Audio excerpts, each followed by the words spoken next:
आज की कहानी एक सोल्जर की है। एक हमला वहां भी हुआ होगा।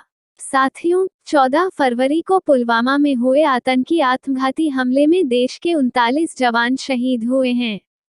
हर जवान का परिवार आज डैक और गम के उस पड़ाव पर खड़ा है जिसकी भरपाई शायद ही कभी की जा सके।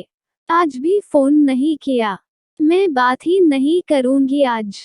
फोन करेंगे तो भी नहीं, कम से कम वैलेंटाइन डे पे कोई फूल ही भेज देते व्हाट्सएप पर नहीं, इन्हें कहाँ समय है हमारे लिए। पिछली बार तो मेरे द्वारा कढ़ाई करके दिल बनाया हुए रुमाल से बंदूक को घूंघट उठाकर उसे चूमते हुए फोटो भेजी थी। इन्हीं ख्यालों को सोचते हुए आज पूनम के होठों पर जरा सी मुस्कान उभर आई। अभी 1 साल ही तो हुआ था पूनम और राजेश की शादी को। पूनम जब राजेश से पहली बार मिली थी तभी उसे अपने होने वाले पति के देश प्रेम की झलक साफ देखने को मिल गई थी। पहली मुलाकात में ही राजेश ने पूनम को कह दिया था कि इस दुनिया में वह सबसे ज्यादा प्रेम अपनी भारत माता से करता है। शायद यही कारण था कि पहली मुलाकात में ही पूनम ने राजेश से शादी के लिए हाँ कर दिया था। शादी के 10 दिन बाद ही राजेश वापस सरहद पर अपना फर्ज पूरा करने चल पड़ा था। हालांकि इन 10 दिनों में भी राजेश और पूनम केवल 3 दिन ही तो साथ रहे थे, लेकिन इन 3 दिनों में पूनम ने अपनी पूरी जिंदगी राजेश के साथ जी ली थी। वापस आने का वादा करके राजेश चला तो गया, लेकिन पूनम रोज राजेश के फोन के इंतजार में घंटों फोन के पास ही बैठी रहती।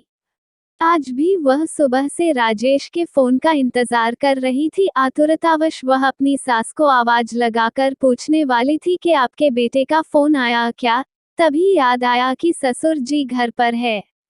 मुन्ने को सुलाकर धीरे से अपने कमरे से निकलकर सासू माँ के कमरे की तरफ बढ़ी। तभी ससुर जी के कमरे में चल रही टीवी में एक सहमी सी पत्रकार कहती हुई सुनाई पड़ी, इस वक्त एक बड़ी खबर आ रही है। पुलवामा में आतंकी हमले में कई सैनिकों के शहीद होने की बुरी खबर इस वक्त हम आपको सुना रहे हैं। ये शब्द उसके कानों में पड़ने के बाद सब कुछ इस तरह सुनना पड़ गया मानो उसके कानों में कोई ग्रेनेड फटा हो। परसों फोन पर वो यही तो जाने की बात कह रहे थे। नहीं नहीं, यह नहीं हो सकता, उन्होंने कुछ और बोला होगा। लेकिन सुबह से उनका फोन क्यों नहीं आया, यही सोचती हुई वह बाहर ही दीवार पकड़कर बैठ गई।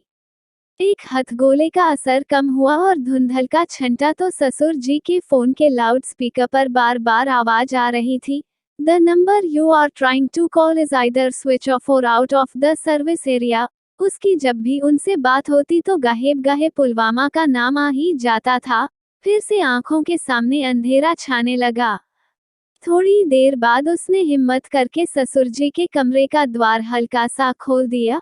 वो इस तरफ पीठ करके बैठे कभी फोन तो कभी टीवी को देख रहे थे। तभी तीसरा विस्फोट हुआ। समाचार चैनल का लाइव संवाददाता घटनास्थल की रिपोर्ट दे रहा था और तभी उसकी नजर एक बंदूक पर पड़ी जिस पर एक खून से सना सफेद रुमाल पड़ा था, जिस पर दिल का निशान देखते ही वो धड़ाम से गिर पड़ी। साथियों, पुलवामा में हुए आतंकी हमले से हम सबका मन आघात है। आज हम सभी देशवासियों के मन में इस हमले को लेकर आक्रोश है, लेकिन सिर्फ आक्रोश से काम नहीं चलेगा। देश प्रेम की अलग आज देश के हर व्यक्ति तक पहुंचने की आवश्यकता है। इस कहानी के माध्यम से हमारा उद्देश्य आपको शहीद के एक परिवार से रूबरू करवाने का था। आप सभी से अनुरोध है कि इस कहानी को ज्यादा से ज्यादा शेयर करें ताकि देश प्रेम की अलग हर युवा में जाग सकें।